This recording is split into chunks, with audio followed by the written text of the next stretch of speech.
Hey everyone, welcome back to Launch Codes Football. My name is Chris. And I'm Chelsea. And we are on episode 44.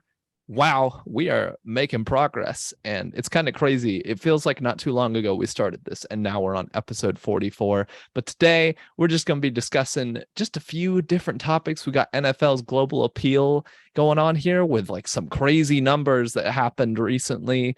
We've got Derek Carr talking about his team, about how he feels like everybody thinks they're underrated or just looking over them. And then we got Jimmy G given permission to request a trade. Jimmy G, the myth, the legend, the legend, the Super Bowl appearing Jimmy G, the Subway promoting Jimmy Garoppolo. Anyways, Chelsea, how you doing today? Doing good. I'm out here. Know that camp starts next week for most teams, except the Raiders started this week. Next week, though, everyone else is out there. So I'm excited to see Colts rookies, especially Alec Pierce. Very excited to see what he looks like with the first team offense. I expect big things from him this year. And, you know, you have a quarterback now. That's not Carson Wentz. We do have a quarterback. Yes, that is an essential part of having a football team. Yes, I believe that he will be considerably better than Carson Wentz, behind the best O-line of his career, arguably, this year. So I expect big things. I read a newsline or a headline the other day that said someone thought that the Colts were the number one most improved team this offseason, and I said, I concur. I think that's fair. Hey, at least we might not have nailed down a bunch of huge names like the AFC West, but we rounded out the roster. We even had a dude retire, and we still rounded out the roster. So, I mean. Hey, at least you're not Cleveland. That is fair. Speaking about where Jimmy G could go, we'll get into that. I will snap. Well, let's get started with our first topic here that I just found fascinating. So this year the NFL is going to host their first game in Germany ever. Now, normally they've been doing games in Europe, normally in London. It happens every year. Normally, to be real, they put like the worst teams there. Seriously. That's why the Jaguars always end up there, because to be honest, Europeans love going to NFL games. They seriously fill up like Wembley Stadium, which is a huge stadium. They fill it up for like Jacksonville and like, I don't know, the Panthers or something. It's like, why is everyone wanting to come out? It's just because honestly, like you've got a lot of people, you know, everything from military or from, you know, people who just want to go to these games because they're kind of a rare occurrence. You don't get to see it very often. So the NFL definitely has an audience there that wants to watch games, even fans who just want to go to the game. They're not even a fan of either team, but they're just like, we want to go. Well, we had a situation not too long ago where the matchup between Tampa Bay and Seattle to be in Germany had over 500,000 people waiting in queue to buy these tickets. And I don't think the stadium's that big. No. And these tickets were huge, like expensive, thousands of dollars too. That's how high these things were going up on. Now, I think there is a mix of reasons here. I think part of it is, while Tom Brady may be an American superstar, he's also known around the world to some extent. So a lot of these people are going to this game because I think Tom Brady. They've heard his name, they've seen him, and they want to see him. They want to watch him play. I think he's got a lot of fans, not just in the US, but all around the world. And I just think this is fascinating. You know, they've also got a game being hosted in Mexico. Those have done well in the past too. So I don't know. Chelsea, what do you think about the NFL's global popularity? Do you think this is a sign that they are popular around the world, or like what's going on here? I mean, I think you have to consider the global sports scene, right? I mean, really unarguably the most popular sport in Europe is soccer. I mean, it's been that way for, who knows how long. I mean, you look over at Asia, they really like basketball. So it just kind of depends on what region you go to. But it's always interesting when something new is placed into a market. That always, garners the attention of people. It's like when the Euro League, the soccer league, they come and they play friendlies against MLS teams in the US. Like, people might not give a crap about soccer, but it's like, oh, these people from England that are on really good soccer teams that are more globally known than most of the sports that we have here are coming. Let's go see them. Not even because we care about the sport, but because they're coming. So, I mean, if you look at the game last year between the Dolphins and the Jaguars, it was at Tottenham Hotspur, their stadium in England, which is a very popular soccer team in England. It attracted more than 60,000 fans for the Dolphins and the Jaguars. Wow. Can we just let that sink in for a minute? So if Jacksonville and Miami can attract 60,000 fans, can we just take a minute to acknowledge how much Tom Brady is going to bring in? The NFL is going to make absolute bank off of this one game. It's going to be crazy because you have to consider it's not like people are paying. I don't know if people are paying in US dollars or not. They might be paying in euros. And if they're paying in euros, the US is going to make even more money because of the exchange rate, which is also kind of another interesting facet of this whole thing. But no, I think that there is an undeniable global interest in NFL football. Because really, if you think about it, outside of like some small to intermediate Canadian leagues and some small to intermediate Mexican leagues, there's really not a presence of professional football played in the world outside of the US to the scale that exists here. So when you have something of that scale, that popularity coming somewhere that is already really into sports, I mean, it's just going to be a win-win for everyone. The fans are going to get to see arguably the best athlete that the United States has ever produced. And they get to experience a sport they don't normally see. They get to go to an environment, which I feel like will be different in Europe at an NFL game versus what it is here. Because, we've all seen the absolutely ecstatic environments that come out of European soccer games. When you watch them on TV, it's like the whole country shows up and they all know the chants. They all know the hand sign. Like, they are like one person when they're there. So I could only imagine being in Germany at this stadium with all of these German people who just live and breathe soccer in an NFL stadium, just doing their thing, because the culture is just so different. You don't see that kind of culture at an NFL game. You see lots of screaming, angry, drunk people, not that you don't see that at soccer, but soccer just kind of has a different aura around it versus NFL football if you watch. So no, I mean, I think this is great for the NFL. I think it's going to make them a lot of money, which is going to keep them going over there after this because they love money. I don't really foresee there ever being European teams that are part of the NFL. Yeah.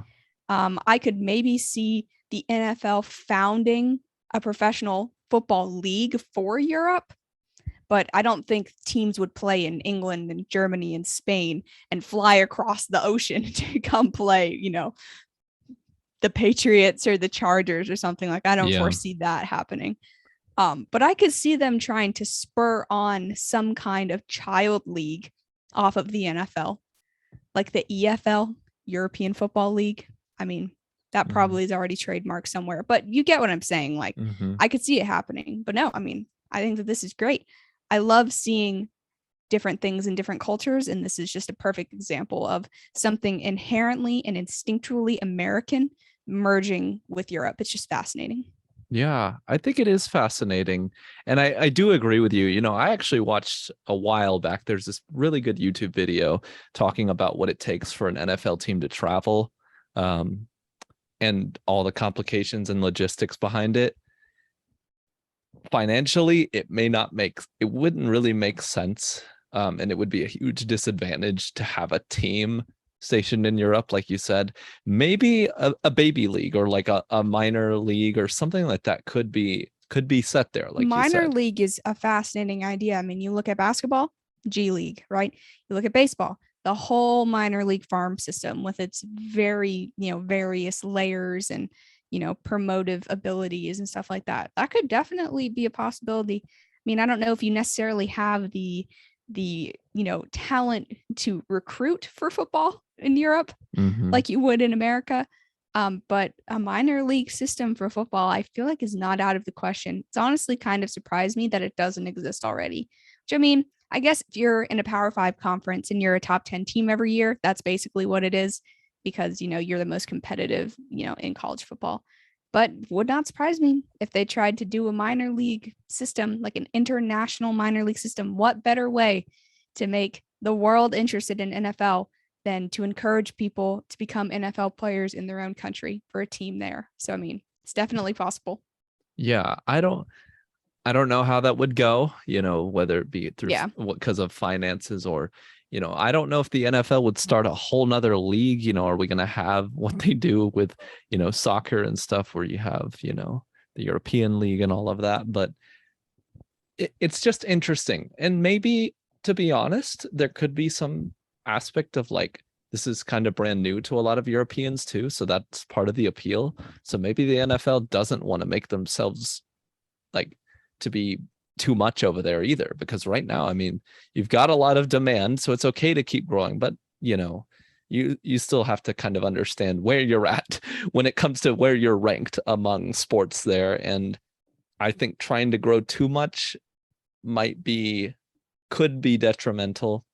But because I don't know, it's just something to think about. Is it something where if you had a lot of it that people would continuously show out for and continuously support, or is this something where people are going to see it because this is like a rare thing? Tom Brady is coming to Germany in the first ever NFL game, in Germany. So I don't know. It's just interesting to think about. I think this was really cool to see, and hoping that this game does really well when it comes to, getting people in that stadium, because that's something the NFL, they get people in their stadium, but let's be real, it's expensive to go to a game, and it costs a good chunk of money for anybody to just afford, a decent game. Much like you can go to a bad game, but still you got to pay like $100, or like between two bad teams, you still got to pay quite a bit of money.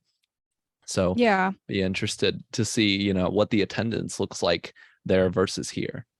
for sure. Yeah. I mean, I think something else that makes this interesting is the dichotomy between popularity and exclusivity, right? Because something can be really popular, but if it's not exclusive, people lose interest because there isn't a high demand for it. Mm-hmm. If something is really popular and exclusive, not only does it keep people interested for a longer period of time, but it creates more excitement from people who might not necessarily have been excited at first because it's a one-time deal only lasting so long. Like this commercial you say, it's like 80% off for the next 4 hours. Buy now. Like that's basically what this is. Like I don't know when the next game's going to come back to Germany. And I mean, I realize that Europe, you have more maneuverability between countries because the countries are smaller, right? But it's not like everyone from Germany is just going to hop on a flight to England. I mean, that's not a short distance. So, who knows when the next big game will be back in this part of Europe. So the exclusivity, I think, is not only what has driven up the ticket prices, but what has made the attendance so big. Because I mean, even the stadium size, like the stadium sizes in soccer in Europe, I'm pretty sure a lot of them are bigger than most NFL stadiums. Correct me if I'm wrong. I can't say that for sure, but those stadiums are not small. Like they are big No, and they're they not. can fit a lot of people. So, they're going to fill that to the brim. With how much interest there is from Americans going to American football games, I can't imagine how much interest there would be for Europeans to go to American games or even Americans to go to European games. How cool would it be to be a fan of the Bucs and go to a game in Germany? Like that's going to be an atmosphere unlike any other. So it'll definitely be interesting to see how many tickets they sell for this thing because I think it's going to be absolutely packed. I think this game, even if it might be a bad game, I think it's going to be must-watch TV just because it's going to be in Europe. And hey, you got Tom Brady coming. If Andrew anything, Locke, the real star of the show, I think why he's the everyone's reason. coming. He's the reason. There you Yep. go. Mm-hmm. Well, anyways, let's go ahead and go on to the next topic we got here. So the next thing we got Derek Carr making some comments. I mean, that don't really surprise you if you're an NF or if you've ever played a sport like that, you're gonna say this. He thinks people are overlooking his team. And to be honest, is he wrong? I would say Probably not. no. No, I don't think he's wrong. I mean, as much as okay, because here's the thing you have to think of with the Raiders, right? They made the playoffs last year through a roller coaster of a season. Almost beat the runner-up to the Super Bowl, by the way. They came pretty close, I'd argue. Here's the thing. The Broncos have tried to build their Super Bowl team now with bringing Russell Wilson in. Is he going to gel there? That's kind of an unknown. The Chargers have added a lot of superstar talent. Should they be good? Yes. Will they be? It is the Chargers. I don't know. You Chargers hater? I'm not a Chargers hater. I'm just acknowledging. Will they be good? I don't know about that. It's just the fact that just because you throw a bunch of superstars on a team does not automatically make them good. Now I know people will be like the Rams. There you go. That's the one. But like in most for the Chiefs. Yeah, but they had to luck out by getting Patrick Mahomes. I don't know if I'd call that luck. Look, when you pick a quarterback, don't start him for a year and then like he ends up being the best, quarterback in the league. Like that's pretty rare. You could say the same thing about Aaron Rodgers. Look, here's the thing. It takes skill to pick a quarterback. I'm not saying it doesn't. Obviously, the Chiefs picked him, but I do think there is some luck of like, we didn't expect him to be literally potentially one of the best quarterbacks of all time. Yeah. No one picks a guy thinking that, Right. And so, I mean, you've got a point. The Rams last year were an anomaly. Most of the time, that's not what NFL teams are. A lot of them have homegrown talent.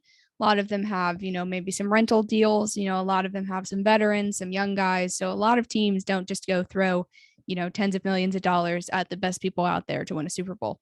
But for them, it worked. So like I said, right. They are an anomaly. That's a hard word. I think for the Rams, their strategy and theory has been, look, we draft guys that can give us one or two good games. We sign guys to big contracts, and it's been working for them. I'm not going to sit here and say the Chargers won't be good or don't have homegrown talent. Of course they do. They drafted Herbert. They've got Bosa. They've got other good players, on the team. James. Exactly. So I'm not going to sit here and say that they don't have any. So that's why I do think they'll still be good. I think most likely they'll work it out. I'm just saying, just because you throw a bunch of superstars on a team doesn't make it work automatically. No, I agree. Some might argue Tampa Bay. I would argue that Tom Brady is Tom Brady for one. Transcendent. And also, I don't know if you remember that year, Tom Brady struggled for a while, and they were really every week. What's wrong with Tom Brady? Literally, that backfired day. Every week. And it's because they were I don't think they had the chemistry yet. I don't think they were quite there. Eventually, they got there. So the Raiders, though, you've got here, the Raiders did get Devontae Adams. They've still kept, their team together. And, Side note, I feel like that signing has gone forgotten. Mm-hmm. Like with what else has happened in the league, I feel like people have forgotten that a top 3 wide receiver signed a massive deal with them to stay there, and that he's already played with Carr in college. Mm-hmm. Like, how do you just forget that happens, And so you're right. And so I think the Raiders might have chemistry that the other teams may not. Not saying that they all don't. I mean, but look at like the Chiefs, right? They've lost their, I would argue maybe their biggest weapon in Tyreek Hill. You could argue that Tyreek Hill was a lot of the secret to that offense working, because teams were so terrified of him getting open. Not to say that Patrick Mahomes doesn't also make them terrifying, or Travis Kelce. Of course those guys do. Look, all of this is not to take shots at the other teams, but I do wonder, are we underrating the Raiders a little bit here? They were able to persevere last year, too. The Raiders got Chandler Jones as well. Mm-hmm. They lost Ngakoue to the Colts, but they added Chandler Jones, who arguably is a little bit better. He's a little bit older. Him and Ngakoue are, close to being the same, but they're both elite. So, I mean, you could say that they upgraded there as well. Mm-hmm. Now, to be honest, as much as I'm saying all this, I guess if I did have to bet on a team to probably bust, be the Raiders. Yeah. They just haven't had the success It'd be them or the Broncos. I don't know. But either way, I If the think Broncos suck, they're just destined to lose. mhm. So What more can you do? exactly. So I think that the Raiders, look, just don't count them out. Don't think that they can't do anything. I think if Derek Carr, he doesn't have to be 2016 Derek Carr. I don't think he ever will be, but he just has to be good enough to put them in positions to win games. He just has to be solid to decent.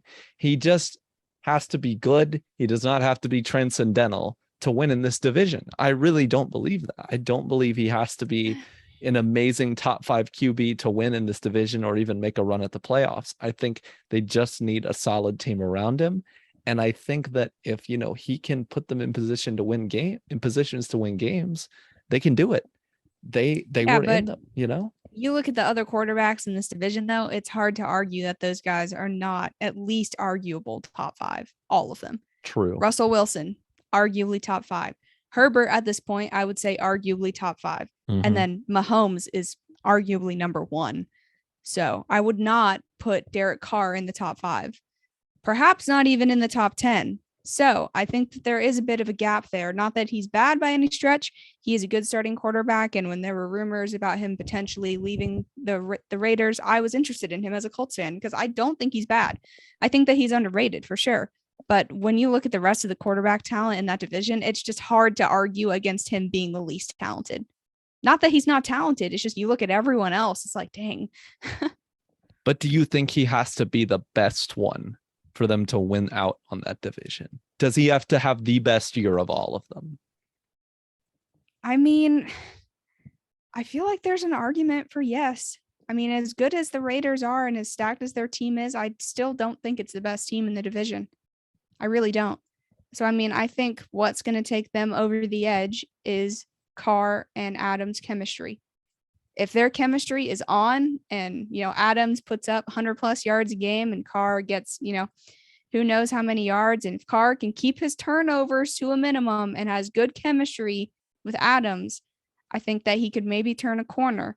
But I don't know. I feel like I just think that of all of the teams in that division, that their team is still the weakest. So not that the rest of the team can't carry Carr, but if in that division their entire team is the weakest, I feel like the weight then goes back onto Carr to carry them. Like you look at the Chiefs, right? Yes, they lost. It'll be fascinating to see how that plays out, by the way. But Patrick Mahomes is Patrick Mahomes. Patrick Mahomes can take a guy off the street and make him elite, just like Tom Brady can. So you have that factor with him. I would argue that you have that factor with Russell too, not to the same extent, but he's elite, he's better than most guys. And then with Herbert, we're still learning about that guy. I mean, that guy is amazing. So I think it's really going to come down to Derek Carr, his, interceptions and his fumbles, his turnover rate, his chemistry with Adams, and then how good his offensive line plays. Because admittedly, he has never had a year with, a superb offensive line. Because I think the defense is stacked. Like, I think their defense is really, really good. So it's going to come down to the offense. It's going to come down to Josh Jacobs staying healthy. It's going to come down to apparently Darren Waller wants a new contract. So they're going to pay him. They'd be stupid not to. So, it's going to come down to a lot of things. But I feel like, a lot of their success this year is going to ride on Carr being the best that he's ever been with probably the best Raiders team he's ever had. I mean, they opened their regular season on the road against the Chargers on September 11th. So he can come straight out of the gate and start proving people wrong. So it'll be interesting to see how that goes. I wonder if they'll have the best chemistry to start the year. I wonder. I don't know. I wonder. I feel like there's an argument for that because we already know that Carr and Waller are just, amazing. And then Adams and Carr played in college. So I think that there is an argument for there being an extra level of chemistry there that some other teams might not have. It's just a matter of if they can capitalize on it or not. True. I think this division is probably the most interesting of all of them. Oh, yeah. I'm very excited to see what's going to happen. Who's going to boom? Who's going to bust? And it's going to be fascinating to watch. I'm going to laugh if the Broncos suck. I really am. The whole NFL will. Even Peyton Manning will chuckle. Do you hate the Broncos that much? No, I don't hate them. They just are notorious for thinking that they're going to be really good and then really not being good. So I would just laugh if that happened with Russell Wilson, Yikes. which I hope it doesn't because I like Russell Wilson and I like a bunch of people on their team. But that's just kind of how it's gone. Ever since Peyton Manning left, their fans have been like, oh, yeah, we're going to be really good this year. And then they're like average or above average slightly. Yikes. So. Well, there you hear it. You might be hearing from some Broncos fans soon enough, Chelsea. Oh, yes, because we know so many Broncos fans. You know, who knows? You might hear You're a Broncos fan? Hit me up. Let's talk about it. There you go. Well, either way, thought that was interesting. Gonna be very interested to see how this season ends for that division. And then last topic we got here for today, Jimmy G, the Garoppolo, the G-Man, has been given permission to seek a trade. Gasp. You know that meme where it's like, gasps. I can't believe it, but they can actually believe it. That's me. You know, like the fake, like, that's me right now. See, here's the problem with the 49ers.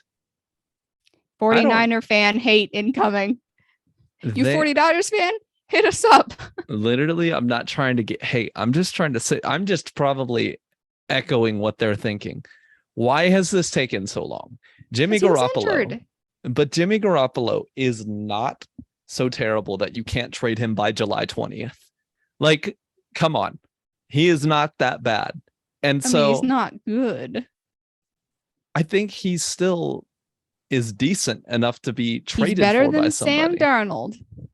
True. I mean, my team was one of the ones calling about him and talking about him. And I really thought we might get him. I'm not surprised we got Baker either.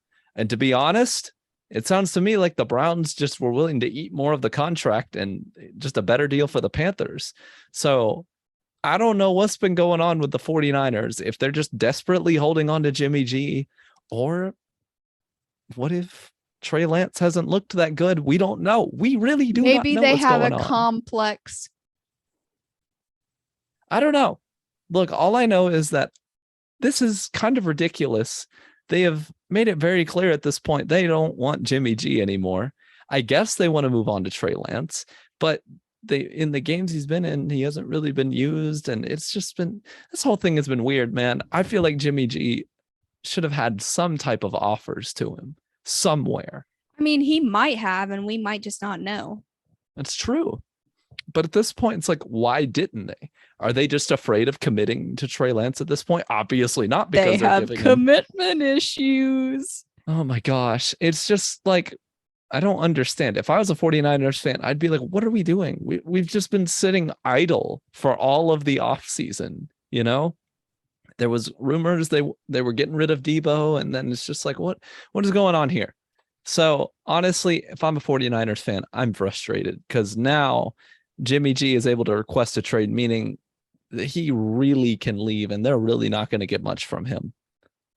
And I just don't know what the 49ers are doing. What is their goal? Where are they trying to roll? Are they trying to go with Trey Lance as full-time quarterback? Okay, fine. That's great. But, you know, he was barely used last year at all. He's been barely used since they've gotten him. Is he just not playing well in practice? What's going on here? Did they whiff? We have no idea. They have not really said much. And I don't know. I just think that this has been crazy. I know Jimmy G's been hurt. I'm not going to acknowledge that, you know, or act like it didn't happen. We should definitely acknowledge that it did.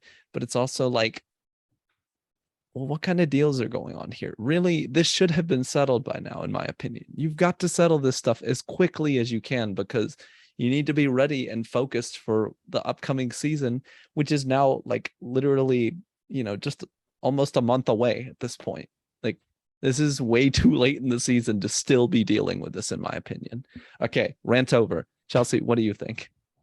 No, I mean, I'm kind of in the same boat. I feel like Jimmy had more trade value earlier. I feel like now people know, like, okay, they're going to get rid of him, but they haven't yet, which means, you know, whatever you want to infer from that. I feel like his trade value has dropped. You know, I don't know about the speculation about Trey. I mean, we're not really going to know how he's performing in practice unless a coach out and says it, which the likelihood of that happening is pretty slim in my opinion. So I don't really see that, but yeah, I'm with you. I mean, with all of the rumors that have been going on for months, literally even during the season, these rumors were going on. Is Jimmy G going to be gone after the season? Blah, blah, blah, blah, blah. He's still there. Like, I'm with you. Like, what is your goal here? Like, are you trying to hold on to him as long as possible so you can get as much mentorship out of him for Trey Lance as you want? Like, are you afraid to trade him because you're not sure about Trey Lance? Are you, unsure about the value you can get for him? Are people even interested? I mean, there's a whole variety of factors that could go into this.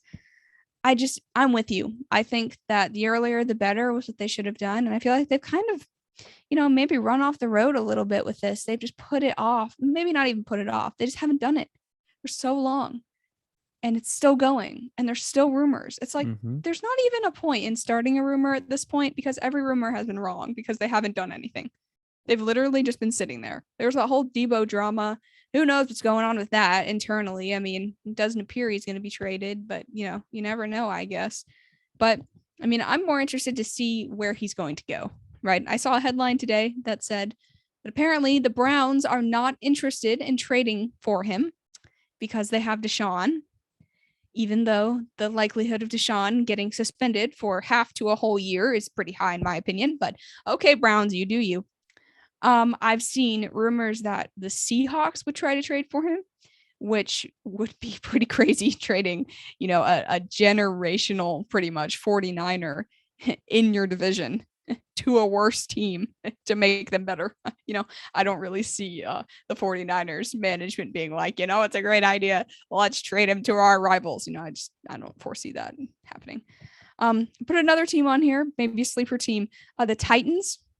I do not think that Jimmy G is that much better or that much worse than Ryan Tannehill. I feel like they're kind of on, the same plane or whatever. But hey, sometimes people just need a fresh face, and sometimes, they just need to go somewhere that you wouldn't expect them to. And I think Titans fans are finally starting to get a little tired of, Ryan Tannehill and some of his shenanigans and inconsistency, etc. during the season. So it'll be interesting to see where he ends up, even if he ends up somewhere, because at this point, it also wouldn't surprise me if they didn't trade him, because with how long they've held on to him, what's the point in trading him now? We can't get anything for him. I mean, I'm sure he doesn't want to ride the bench, but, whatever. Do you have a particular opinion, Wiles, on where you think Jimmy Garoppolo is going to end up? I have no idea. I mean, Cleveland would make sense, but I guess at this point, they really just don't want to do it. I guess they're really hoping and banking on Deshaun Watson coming back. Either that or I don't know what's going on there. I mean, I don't really know where he could end up. I don't see Seattle wanting to trade. I think they're going to stick with Drew Lock personally. I don't see them abandoning that at this point, especially. Here's the problem, though. No matter where he goes at this point in the offseason, he is playing catch up to, the game plan or whatever. He is playing catch up with teams. Exactly. Chemistry. Everything is now him just trying to catch up. So, I mean, I don't know. I mean, I think he'll end up somewhere. I don't think he'll be jobless. I think the 49ers at this point should just ride it out with him. I don't really see, like, even if you just want Trey Lance starting, you can just bench him. That's literally that's what you can do. And so I don't know. I think at this point, like, you might as well get something out of him, I guess. I don't know. And that's what they're trying to do by allowing him to request a trade to places. But so he can kind of, to some extent, pick where he wants to go. I think teams will definitely be interested. And we'll see. We'll see where he ends up. I think this will be fascinating. I don't know exactly where. Kind of pivoting off of that, what does all this mean for Trey Lance? If you're Trey Lance and you're thinking that Jimmy Garoppolo is going to get traded all season and he is yet to be traded, how does that make you feel? I don't know if it really should impact Trey Lance. I mean, to him, I think he just needs to be working on his game.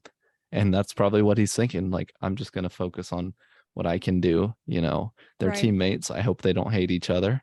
Yeah.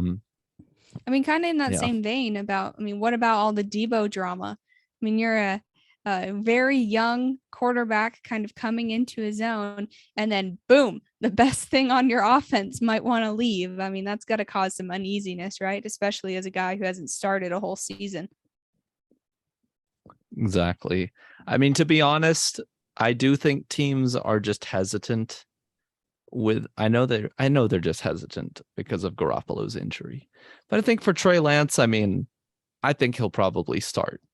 I don't really see why he wouldn't at this point. You spent a top 5 pick for him, okay? You have to use him. Like, you have to try and use him, in my opinion. And so I think it'll be interesting. This will be the year for him, in my opinion. This will be the year of Trey Lance, even if Jimmy Garoppolo were to somehow, some way still be on the 49ers. I really think that's the case. So either way, this has been a very weird situation. It feels like we've just been waiting and waiting and waiting for Jimmy Garoppolo to be gone to somewhere, and it just hasn't happened yet.